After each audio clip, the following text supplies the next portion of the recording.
So first, I would like to introduce our first mayor of today. This is his second appearance at Cellar City, Westfield's Mayor Andy Cook. Mayor Cook.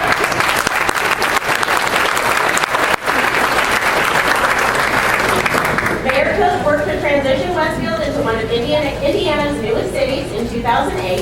He is dedicated to managing with financial integrity and is continuously working to maintain Westfield's character and charm while striving to increase its economic viability. I'd like to introduce again Mayor Cook.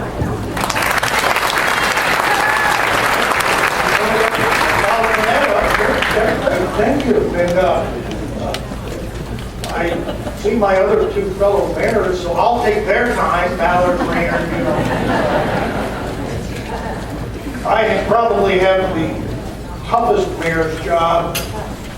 I often say this because can you imagine playing mayor as I do and having to live between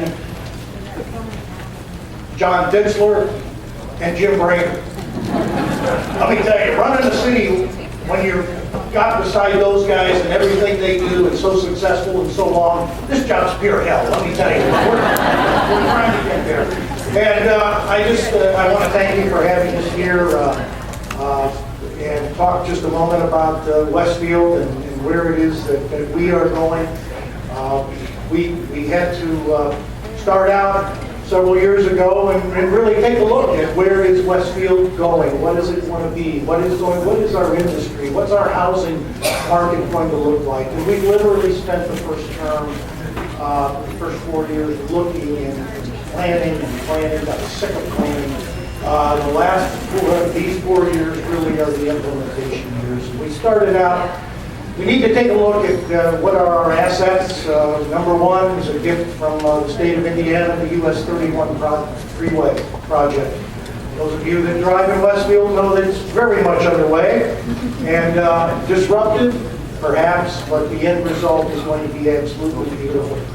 For example, the commute time, and we all speak now in terms of minutes, not miles.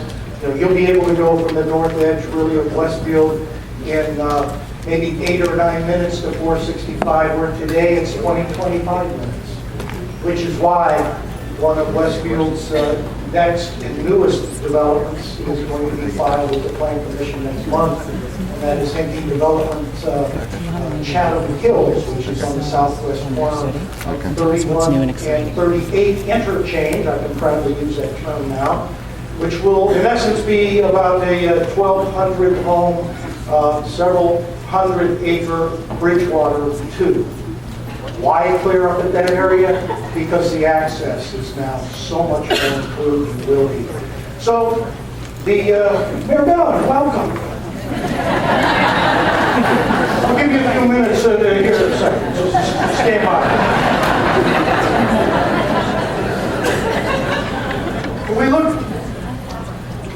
We looked at where we need to go. Housing market, we knew it needed to be diversified. I think that has begun to happen quite well. We looked at the assets. We knew that we wanted. People told us, "Hey, we want a vibrant downtown." Well, have you ever been through our downtown? It's not vibrant. It's okay.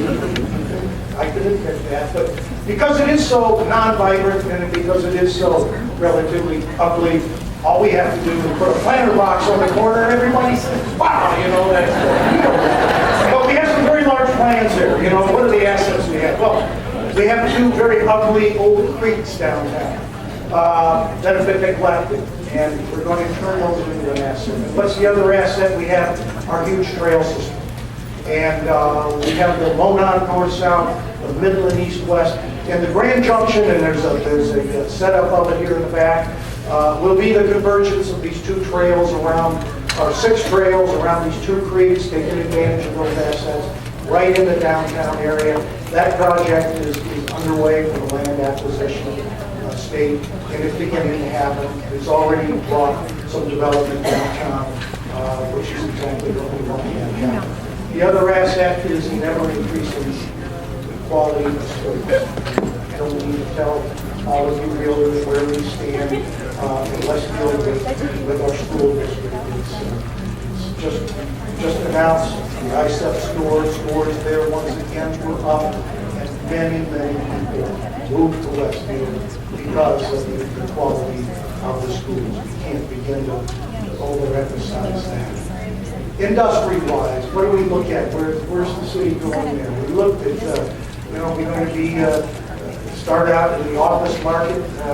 You know what?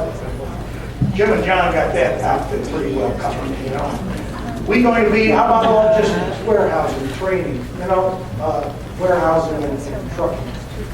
Probably not. We're not on a major league. So where are we going to go with this? We examined 4 or 5 years ago about getting into the business of sports. And it's a huge business that is tourism oriented. And as much of an oxymoron that we've seen in Indiana, sports is a huge business. Just like our mayor of Indy and his predecessors have done such a wonderful job of developing the culture of sports here in Indiana with our amateur sports. One of the most successful small market professional sports that we have. And all of the amenities that are building around sports. So we have jumped off into the field of family traveling sports. Many of you are probably aware we are building and have under construction the last 2 years what will be the largest youth-oriented, it also serves all ages really, but the family travel sports, it will be the largest sports park in the country. And I will tell you it is on time, believe it or not, it is on budget. And the sodding and the seating on the soccer side is finished. We spent a very boring year and a half doing all the underground stuff. And this past summer, everything is now coming vertical and it's really beginning to happen. Now, what do we need to have happen there? Well, our raw materials people. We expect over 1.5 million visitors a year to come to Central Indiana as visitors. We would also like to see some of those take a look at why wouldn't we want to stay here? And with all these different amenities, we think that's a very realistic opportunity for all of us here in Central Indiana and the people in your industry. So the park's going to be very key to our base in developing and diversifying our tax base, which is something obviously our taxpayers want to see, because the park will generate a very large amount of industry, initially in the hospitality industry. We're going to need hotels. Right now, Jim Brainerd is going to love the hotel business we're going to bring him for the next 2 years. We lost half our hotels to the US 31 project in Westfield.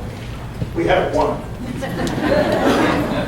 And we'll have demand for some 15,000 room nights over the period of the year because the sports park has already exceeded our expectations in anticipated visitation. That is, our first year we were expecting some 250,000 people in the year 2014. So far, our soccer weekends are almost full. And on the baseball side, the Indiana Bulls are the anchor of the baseball side. They have sold out, tournament-wise, the baseball fields for the entire season in 2014. So the demand for services are going to be huge. What will happen is when the hospitality industry sees the people are there, that business will follow. We have already commitments from 6 hotels, about 24 restaurants ready to build in an area called the Sports Village, which is immediately south of the sports park. Zone, utilities, getting ready to build a 20-acre pond, taking that dirt, which the contractors for 31 will use to build the interchanges. And so with all that in mind, Wendy stood up, that means stop. I just want to say, I think we're on the right track. A couple of things are telling me that. One, our residential building permit valuation compared to last year is up 43%. Our total AV building permits are up 68% from last year. And we were also very honored last month to have CNN Money Magazine named Westfield cities 50 across the country. And I don't know how many there are, 3,000-4,000 cities. Westfield was ranked number 18 in the country as the best place to live. So we're very proud of that. We think we're on the right track. Love to have you to participate. There's going to be 8,000 employees in Grand Park. Where are they going to live? You can help. Thanks. Well, great, Wendy.